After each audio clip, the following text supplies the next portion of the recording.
into the arms of the enemy. Empress Hongjirashi Babuhan, Empress of Emperor Yasun Timur of the Yuan Dynasty. In the Nampo Mutiny, Emperor Yingzong, who had only been emperor for 3 years, died at 21. After a series of contests, the eldest grandson of King Jin of Yuzhong, and the first son of King Gamera, Emperor Yasun Timur of Taiding, came to power in 1324. The daughter of Hongjirashi Nachin's grandson, Lyaka Babuhan, was named Empress. Hongjirashi Babuhan was a beautiful woman, but she was a jealous, shrewd woman with a strong desire for power. She hated all the beautiful concubines in the palace and did not allow Emperor Taiding to get close to them. She also knew that the emperor was cowardly and incompetent and that the throne would not last. At this time, her son, Aurangzeb, had already been appointed crown prince, but he was still young. Yasun Timur, proud of his success in establishing the emperor, started to form his party and did whatever he wanted. He monopolized all the power in the court. Not Han then tried to put together the Yasun Timur treacherous party. She suppressed their impeachment in the ear of Emperor Taiding, often for their excuses and good words. To attract them to her, Babuhan gave the beautiful maids of the palace to Yasun Timur. A powerful force had been formed around her. Although he was not happy with the empress's behavior, he could not fight against her. So he became increasingly depressed and spent his time indulging in Buddhism and music.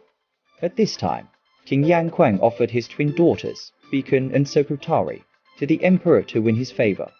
The elder sister, Babuhan, was a beautiful, full-figured woman with a dignified appearance, while the younger sister, Secretary, was small, charming, delicate, and seductive.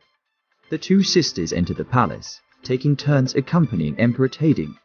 Emperor Taiding put all his heart used on them, in accordance with the character of the eight, not Han, which cannot stand.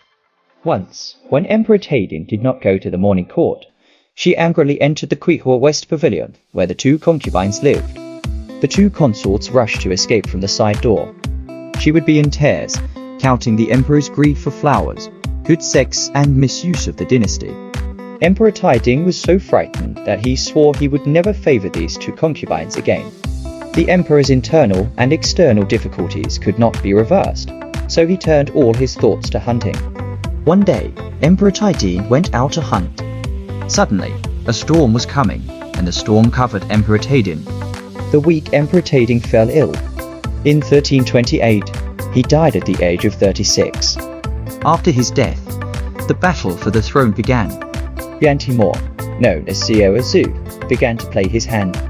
He was especially favored by Emperor Wuzong and always wanted to help his second son, King Hui Wangchutima, to become the emperor.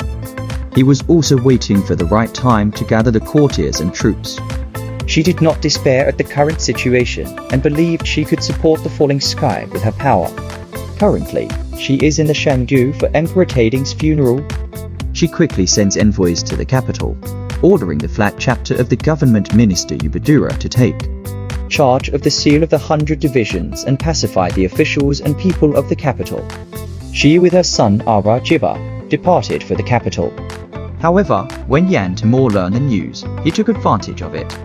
On the second day, when all the civil and military officials gathered in the Xingsheng Palace to listen to Abadara read the Queen's royal decree, Yuan Timur led Rtmr, Solon Kai, and 17 other people with swords to break into the Abadara, tied up, and then sent troops to block the road to prevent leakage. When Yuan Timur pacified the rebels, the capital was already in chaos. The original support for the Empress of the Kings had to find its way, and Babuhan was finally unable to reverse the situation. The poor little emperor, who could not yet understand the situation, died in the melee. Inside the palace, Empress Taiding and the Imperial concubines were gathered together, and they were all so scared that they did not know whether they would live or die. Yuan Timur was also a womanizer. Now he saw the charm is not reduced after Taiding and two like flowers like jade consorts, cannot help but have a crooked idea. Later, Yuan Timur's son took them as his wife, but he also held a grand wedding. It is not known what happened to the two concubines afterwards.